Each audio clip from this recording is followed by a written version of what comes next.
नमस्कार। शरद ऋतु में आने वाली पूनम का बहुत ही खास महत्व है, क्योंकि शरद पूर्णिमा के रात में चांद अपनी 16 कलाओं से परिपूर्ण रहता है और इन्हीं दिनों दक्षिण दिशा में तारामंडल का सबसे तेजस्वी तारा तारा अगस्ती का उदय होता है, जिसका बहुत ही सकारात्मक परिणाम सृष्टि पर होता है। और इसी का लाभ उठाकर इन दिनों में हंसोदक इस अमृत जल का या दूध का निर्माण किया जाता है। आयुर्वेद के ग्रंथों में शरद ऋतुचर्या का वर्णन करते समय हंसोदक का भी वर्णन आया है और इसी के आधार पर हम कोजागिरी पूर्णिमा इस त्योहार को मनाते हैं। हंसोदक बनाने के लिए एक मिट्टी के घड़े में या चांदी के बर्तन में आपको जल भरकर खुले आसमान के नीचे रख देना है।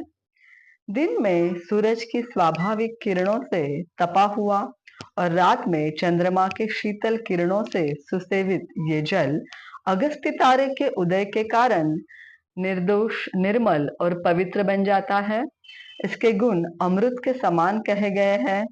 इसी का इस्तेमाल करके आयुर्वेद वैद्य कई दवाओं का भी निर्माण करते हैं। अमृत के गुणों वाला ये हंसोदक का इस्तेमाल पीने के लिए, स्नान आदि सभी क्रियाओं के लिए करना चाहिए। शरीर को स्वस्थ बनाए रखने के लिए और दीर्घायु के लिए ये जल बहुत ही गुणकारी है। प्राकृतिक रूप से इन दिनों तालाब का पानी या नदियों का पानी भी इसी प्रक्रिया से गुजरता है, इसलिए वो भी उतना ही गुणकारी है।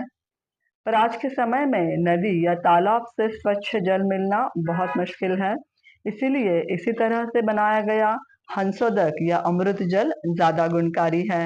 शरद ऋतु ये पित्त प्रकोप का काल है, यानी इन दिनों स्वाभाविक रूप से शरीर में पित्त बढ़ जाता है और दूध ये पित्तग्न है, पित्त कम करने वाला है। इसीलिए हंसोदक की तरह ही दूध का इस्तेमाल कर कर चंद्रमा के प्रकाश और अगस्त्य तारों के किरणों के नीचे खुले आसमान में इस दूध को रखकर इसका पान किया जाना चाहिए।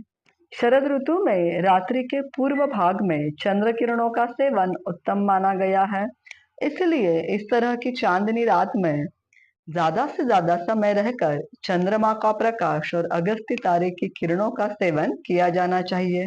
को जागरती यानी कौन कौन इस चांदनी रात में जाग रहा है, उसी को इस अमृत तुल्य किरणों का सेवन का लाभ मिलेगा और इसीलिए कोजागिरी पूर्णिमा ऐसा इस त्योहार का नाम रखा गया है। सृष्टि के इस वरदान को हासिल करने के लिए आने वाली शरद पूर्णिमा की रात में आप भी इन किरणों का अधिक से अधिक सेवन करें और इस तरह से अमृत जल बनाएं और उसके पान से स्वास्थ्य लाभ और दीर्घायुष्य की प्राप्ति करें। आप सभी को शरद पूर्णिमा की ढेर सारी शुभकामनाएं। बहुत बहुत धन्यवाद।